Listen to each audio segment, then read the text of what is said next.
E3 is one of the biggest showcases of all the new and upcoming games and game-related merchandise. This year, of course, it was held online once again, as many things are these days. And in case you were busy or just need a quick refresher, we've compiled for you some of the biggest news that came straight out of this year's E3. But you can make your own. Hey guys, my name is Naisu from Ungeek, and here are some of the biggest announcements from E3 2021.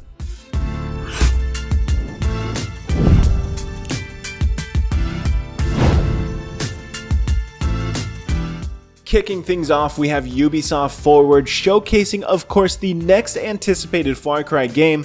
We got an introduction to the upcoming Far Cry 6 story and found out more about Giancarlo Esposito's Anton Castillo, and not to mention familiar villain faces of previous Far Cry games, Voss, Pagan, and Joseph.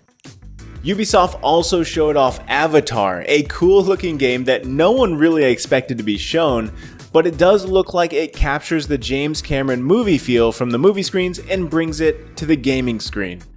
It would be amazing to be able to explore the beautiful environments of the Avatar universe, and it'll be interesting to see how they implement the overall gameplay. Will there be one single character with RPG elements to level up with skills and abilities, or will there be multiple options to play with? Only time will tell.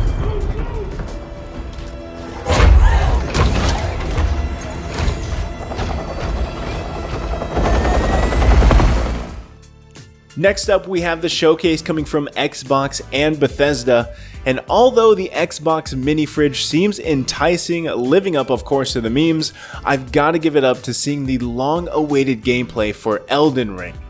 We first saw Elden Ring at the Xbox E3 2019 showcase, but since then it's just been pretty much rumors and a little bit of leaks here and there. No, not those kind of leaks, gaming leaks. You know what this guy needs to do? This guy needs to take a leak. Elden Ring is first and foremost described as a third-person action RPG, with the story coming from none other than Game of Thrones author George R.R. Martin and the gaming studio From Software, who made us love or hate Dark Souls, and not to mention possibly buy a new controller here or there. I don't like it. The control sucks. We're in for quite a treat with this combination. And it was also nice to finally see some gameplay for Elden Ring on top of getting a release date, which is set to release January 21st in 2022.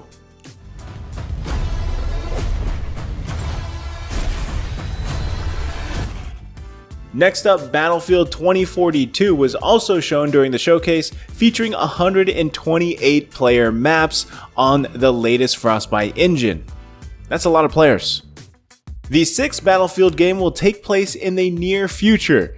In a suite of environments ravaged by severe weather, there's lots of gun customization as well as vertical gameplay, was all showed off during the trailer, which sways away from the typical combat flow of World War I and World War II themes, making Battlefield 2042 an exciting upcoming game in the series.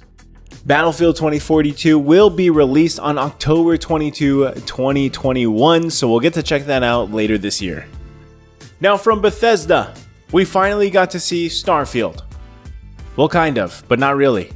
Either way, there's a lot of hype for Starfield. This will be the studio's first new universe in 25 years, and that has been talked about since its first announcement alongside the long-awaited Elder Scrolls 6 back in E3 2018. As this will be Bethesda's first original RPG in 25 years, it's going to be interesting to see how things are done in space. Although we did not get any gameplay footage, we did happen to get a really cool trailer along with the release date scheduled for November 11th, 2022. Gardeners of the Galaxy? What? No, Rocket. So I let Groot fill out the paperwork. From Square Enix, we have a very exciting showing of Marvel's Guardians of the Galaxy. What most people thought was an expansion to the not-so-popular Avengers game, it turned out to be a standalone game which seems to have learned from their past choices. The gameplay demo was enough to show off combat, familiar faces, and a little bit of a story, which does differ from the movies and the comics. Guardians of the Galaxy is built around team dynamics, and although players will only control Quill, as the leader, the players will get to direct and call the shots on team movement and combat.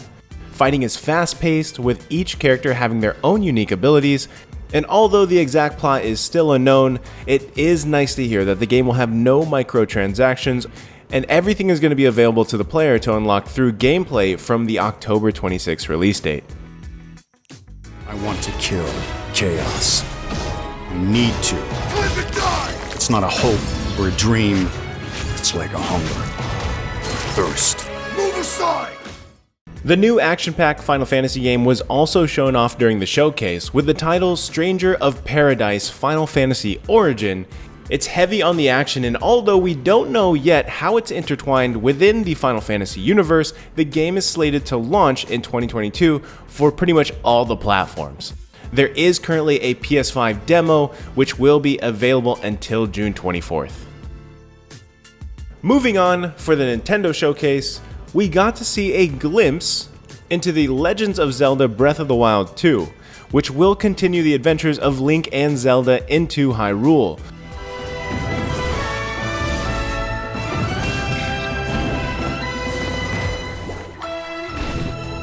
We also got a release date which is set to come out in 2022. Despite not getting much news for Breath of the Wild 2, there is still the HD Skyward Sword to look forward to coming this summer.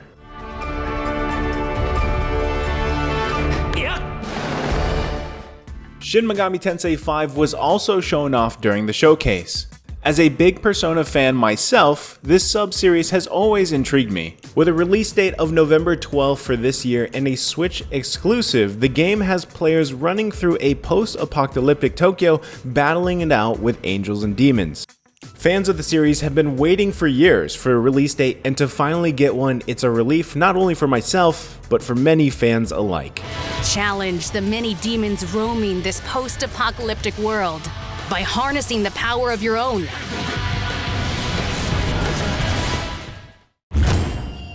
Next up, at its E3 2021 Nintendo Direct presentation, Nintendo revealed a new entry in the Metroid series, Metroid Dread.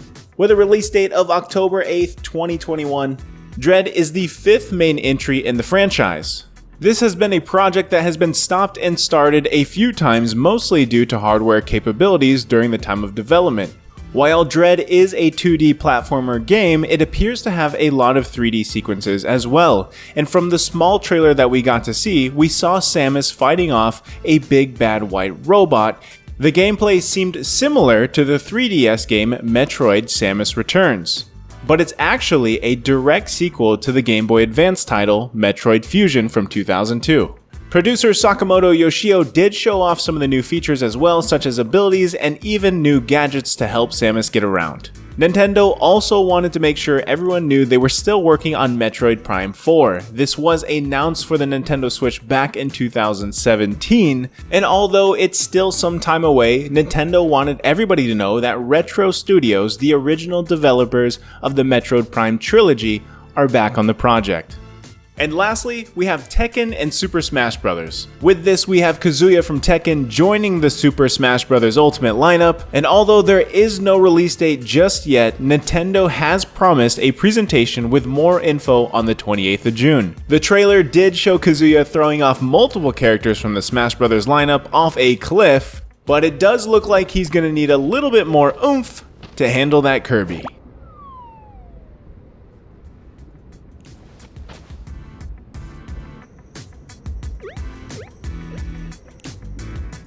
And that is it, guys. That is the news. Those were some of the biggest announcements at E3 2021 for us over here at Ungeek.